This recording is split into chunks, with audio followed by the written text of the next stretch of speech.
welcome to the show. I'm Nancy Guppy, coming to you from this gem of a private park, the Seattle Chinese Garden.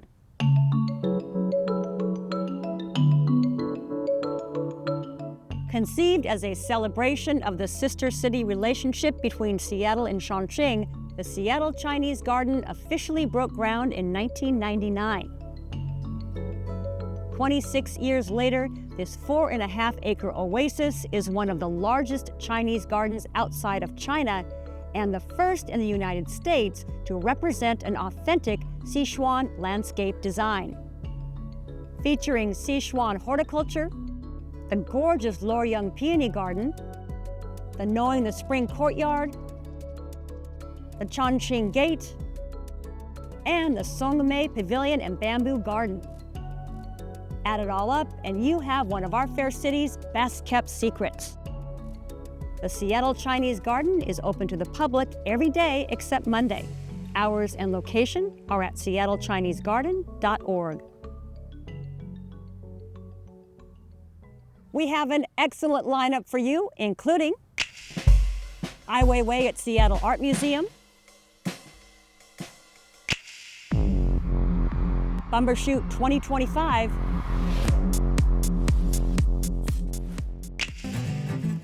and music from singer-songwriter Ethan Tucker. Well, don't you treat me like a fool, babe. And we'll begin with master printer Marcia Bartholme.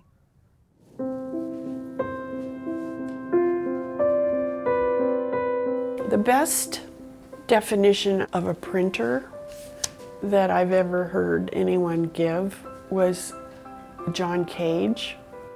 He said printers were just like musicians. The composer is writing the piece, but the printers can put a lot of flavor into it. They add that element to my work that I can't put there myself. Every artist knows that. They can't get there by themselves. My name is Marcia Bartholme. I am what's known as a master printer, and I have had Beta Press, which is a fine arts press, since 1992. I grew up in Renton, Washington, and went to the University of Washington. I had a degree in social work. I then went to work for a print dealer in Seattle, Larry Dillon, and I became a framer working for him. I left that job and I ended up working on a fishing boat in Alaska. From there to working on a charter boat in the Virgin Islands, where I met my husband, and we came out to California. I had an opportunity to go visit several print publishers around the Bay Area and visited Crown Point Press, where I ultimately ended up working. I learned to print at Crown Point Press. Catherine Brown was responsible for creating this studio in the Bay Area that really brought a lot of artists to etching. I started as an assistant, so it was very much on the job from the very first day, learning how to assist in the studio, watching the other printers. I paid very close attention to what everybody else was doing. I worked on several projects with Dick Diebenkorn, Indigo Horizontal, and started the Green. Image was the first time I was in charge of a project with him. That image required 5 printers working on the plates to get 5 prints a day. This is a picture of John Cage and myself. We were actually branding prints with these teapots. I worked with John Cage for 5 years. Started as an assistant, but then I became the lead printer on his projects. He changed my life. Probably the most original art I ever participated in was with John Cage. I worked at Crown Point Press from 1980 until 1987. My husband and I moved up to Seattle in 1990. At that point, I had 2 children, and in 1992, I went back to work and started a press, Beta Press. By then, I was a very good printer. I had a good skill set for thinking through complicated prints. I could really help artists get a lot out of plates. This is the blue plate that they had executed. This edge on the stool, there's that dialogue. You see how there's no black line there anymore? That line got dropped out. When you're really cooking along, it's very gratifying. Marsha came from Crown Point Press. She brought all of her knowledge. She literally raised the bar on printmaking for the Seattle area at the time. Lots of people benefited from that. Lots of artists benefited. Lots of artists got to see really good printing, original printing. When artists come in to work at Beta Press, they don't have anything. We start by making plates. And then the artist starts working on the plates. You're going to be painting with acid, or you're going to be drawing with wax. There might be a project that results in multiple plates. Then there's the proofing part of a project. This is Michael Gregory, who's rather famous for these tulip paintings. Working out the printing order of the plates you've made. This is a proof. Proofing is fine-tuning the colors. You can see how we do pull downs for the color. Then finally you get to a print that is acceptable to the artist, and that is the okay to print. You've got all the ink, colors just right. You start printing the image, and you print, and you re-ink. Each plate gets pulled one time through the press. So if you have a 5-plate image, you're going back and forth.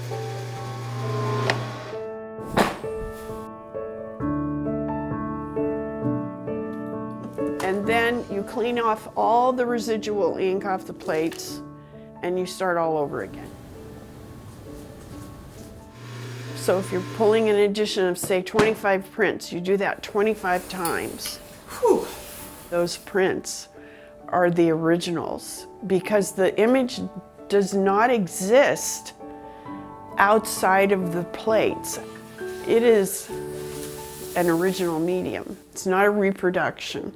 An original limited edition print is just what it says, original. I've worked with Faye Jones.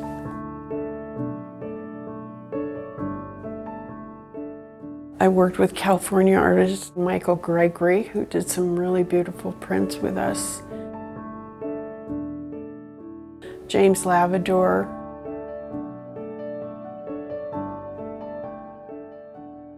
Judy Hill.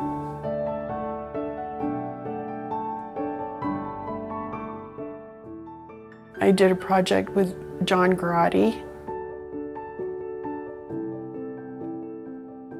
Did projects with Bob Jones. I did a project with Robert Helm, pretty significant portfolio project. Jacob Lawrence was 1996. That project lasted about 8 months by the time we had finished creating all the plates and executing all the additions.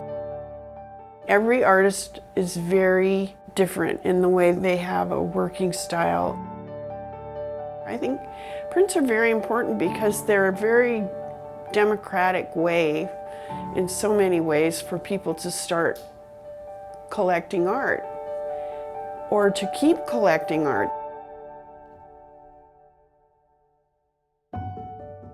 More about Marsha and her work is available through Studio E Gallery, James Harris Gallery, and Russo Lee Gallery.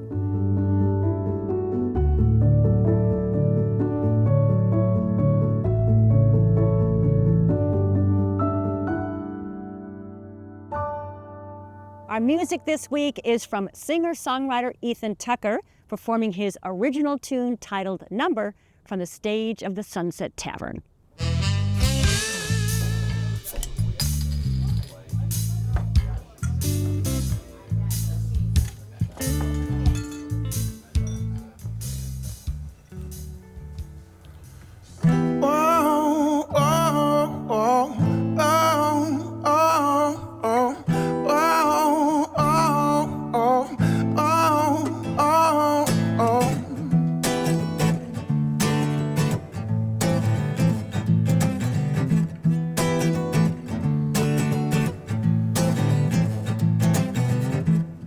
Don't you treat me like a fool, babe.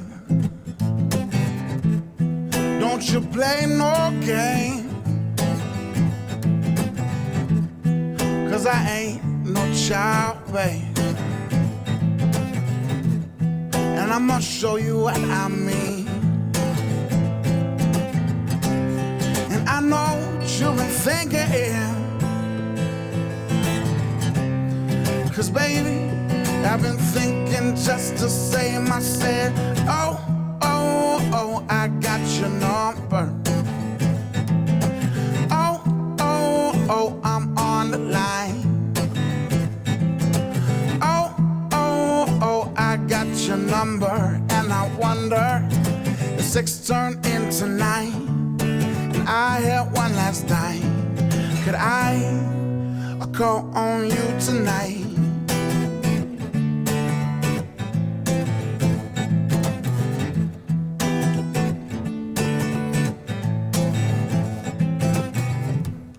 And you just might understand if you could see that look on your face. 'Cause I'm only just a man, and I wanna be your favorite mistake. And I know what you've been thinking, 'cause baby, I've been thinking just the same. I said, oh, oh, oh, I got your number. Oh, oh, oh, I'm on the line all the time. Oh, oh, oh, I got your number.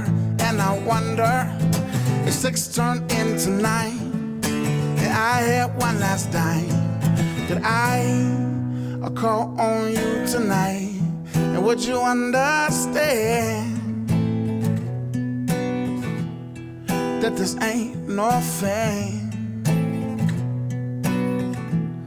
You said you want me forever.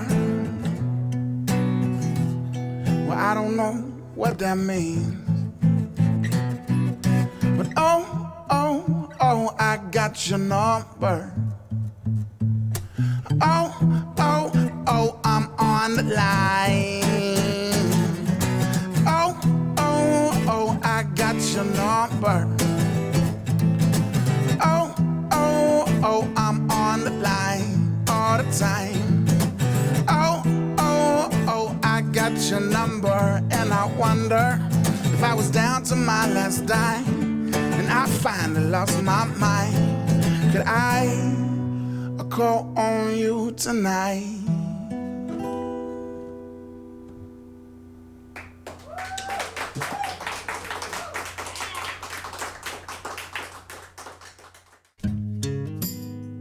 Number will be released as a single this October. In the meantime, catch Ethan live at the Reggae Rise Up Festival in Redmond, Oregon on Friday, August 29th. And Ethan's full performance schedule is at ethantuckermusic.com.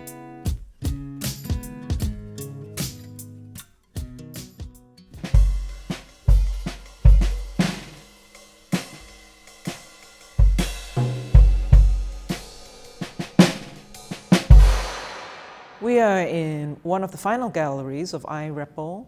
It's a very large gallery and dim in light, but you see how it highlights all of the works on the wall, which are all made out of Legos.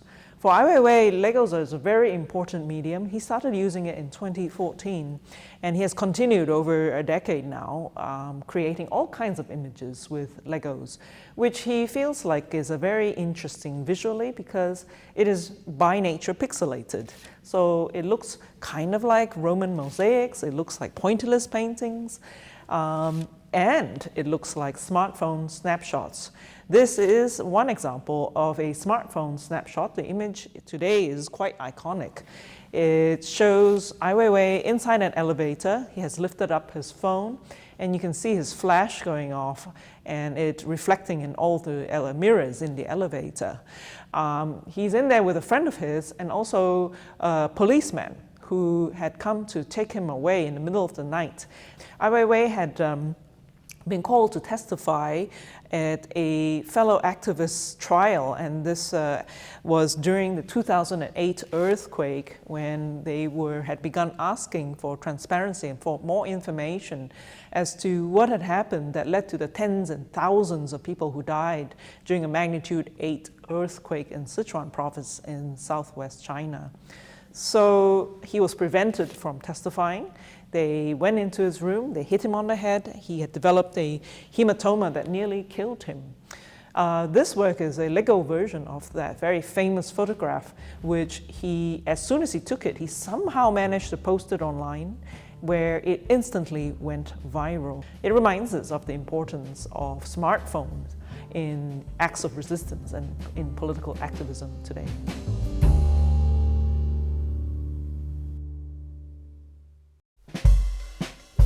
I Rebel, the art and activism of Ai Weiwei at Seattle Art Museum, closes on September 7th, so don't delay. Reserve your ticket at seattleartmuseum.org.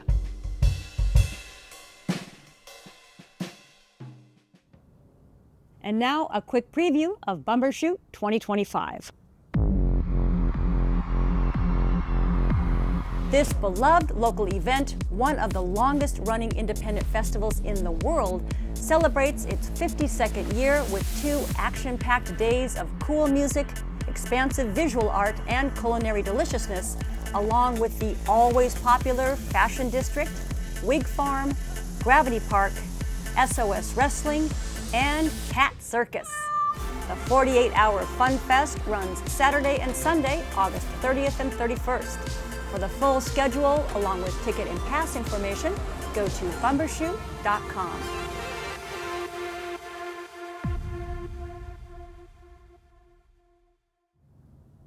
And that's a wrap. Big thanks to the Seattle Chinese Garden for hosting us, and thanks to you for tuning in. We hope that you enjoy these lovely late summer days with family, friends, and of course, lots of local art. We'll see you soon.